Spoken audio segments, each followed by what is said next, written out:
Well, hey guys, welcome and thank you so much for joining us. My name is Chris and I'm with my friends Kyle and Harrison, and we're going to be talking about Knowing Jesus, our next initiative for 2026 here at Grace Church, knowing Jesus in his life, his death, and his resurrection. So we're just going to have some conversation.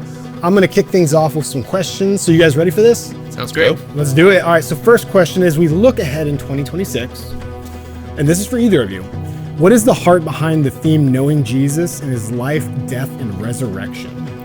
I think part of the core drive of knowing Jesus, what distinguishes it, because obviously we're trying to know Jesus every year. All of our teachings are helping us become outward focused followers of Jesus.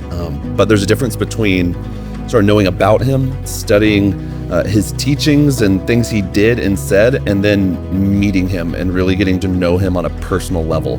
And so we are trying to bring that level of intimacy and closeness with Jesus and help everyone take a step towards that. And we have this anchor verse that's sort of driving a lot of that, which is Philippians 3:10. Says, that I may know him and the power of his resurrection and the fellowship of his sufferings, being conformed to his death. And so we're going to hit different aspects of who he is and try and encounter him there. Love that. Okay, so on that, let's focus on the knowing Jesus part. Why not?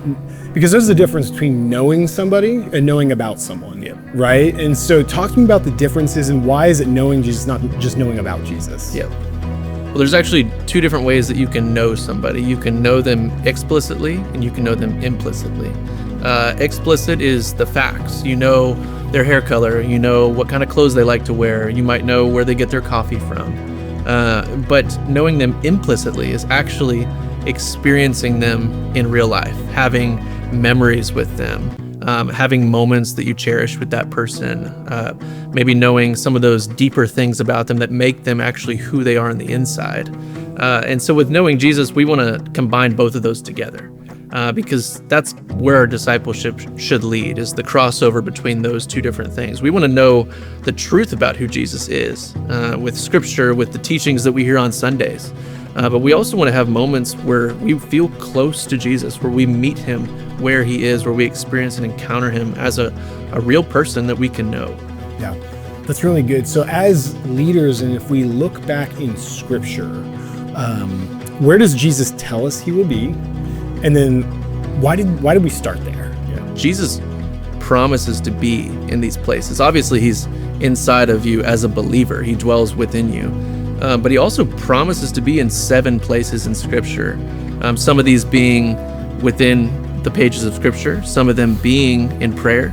He's with us in community. He's with us as we suffer. He's with us when we take communion and when we're baptized. And so what we were thinking through is, if he promises to be here, we want to be there as well. That is where our Father is, and so we need to meet him there because he promises to be there. And so what we did was we created 7 intentional spaces or encounters where we can actually give you the experience of meeting him in that place. That's really good.